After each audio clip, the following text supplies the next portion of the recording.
Comme chaque semaine, on continue notre tour des jeunes du centre avec ce 9e épisode, avec cette fois un défenseur central mis à l'honneur, Yakin Saïd M'Hadi. Né le 11 mars 2004, Yakin Saïd M'Hadi fait ses débuts dans le foot à Vivo-Marronniers avant de rejoindre le FC Burel dans la foulée. Il arrive au centre de formation de l'OM à l'âge de 10 ans, avec qui il parcourt les différentes catégories. Après de bonnes performances avec les U16 et les U17 nationaux, il intègre les U19 et l'équipe réserve en parallèle, avec qui il continue de montrer son potentiel. Parfois appelé à s'entraîner avec les pros, il fait 2 apparitions sur le banc en Conference League sans entrer en jeu pour combler les absences. Sur le plan international, il pourrait choisir de représenter la sélection comorienne qui se développe de plus en plus puisqu'il possède la double nationalité. Maintenant sur son profil et son style de jeu, c'est un défenseur central d'1m83, un gabarit assez similaire à Boubacar Kamara comme le faisait remarquer La Provence dans un de leurs articles. C'est un joueur puissant, autoritaire dans les duels, capable de sortir au pressing rapidement grâce à sa vivacité. Je pense qu'il a le potentiel pour jouer libéraux dans une défense à 3 et ça colle à ce qu'a demandé l'équipe pro cette année.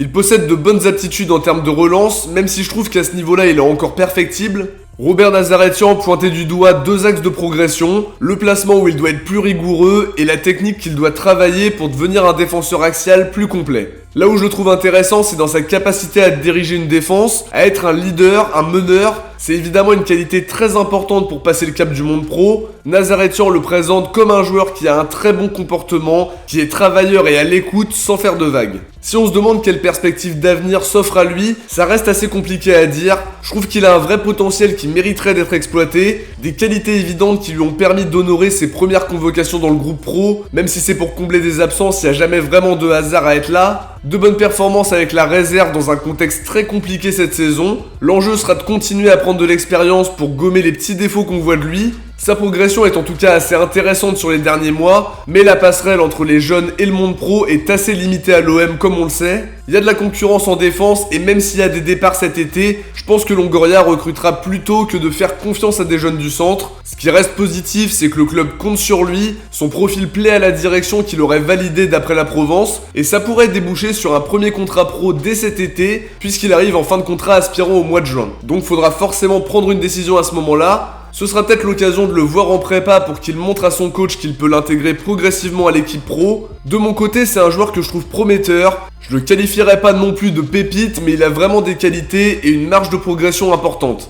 Les prochains mois seront cruciaux pour son avenir à l'OM, donc difficile de l'imaginer gratter du temps de jeu d'ici la fin de saison chez les pros. Le contexte ne s'y prête pas forcément avec de grosses échéances, que ce soit en Coupe d'Europe ou en championnat, mais selon moi il fait partie des joueurs qu'on pourrait intégrer dans les mois ou années à venir. Ça dépendra évidemment de sa progression. S'il continue à bien performer en N2, on peut même envisager un prêt à l'échelon supérieur. Une perspective intéressante avec l'arrivée de Felipe Saad au poste de loans manager qui permettra de les accompagner du mieux possible et de jauger leur progrès. On espère en tout cas qu'il arrivera à montrer ses qualités dans le monde pro et peut-être qu'il sera un joueur important de la sélection comorienne à l'avenir parce qu'on l'a vu à la CAN, c'est une sélection en pleine expansion et cette histoire d'amour entre Marseille et les Comores pourrait être perpétuée par Yakin Saïd M'Hadi. De notre côté, on arrive à la fin de ce 9e épisode. N'hésitez pas à aller regarder les autres si vous ne l'avez pas déjà fait. Je vous mettrai tous les liens dans la description. Si vous avez aimé, n'hésitez pas à mettre un petit pouce bleu et à vous abonner pour ne pas louper les prochains épisodes. Si vous êtes resté jusqu'à la fin, écrivez Central dans les commentaires. Comme d'habitude, je vous invite à me donner d'autres idées de joueurs à vous présenter. On se retrouve très vite pour une prochaine vidéo et particulièrement pour les présentations jeunes, on se retrouvera le mardi comme d'habitude. C'était le jeudi cette semaine de façon exceptionnelle par rapport à l'actualité. Mais la semaine prochaine, on reprend les habitudes normales.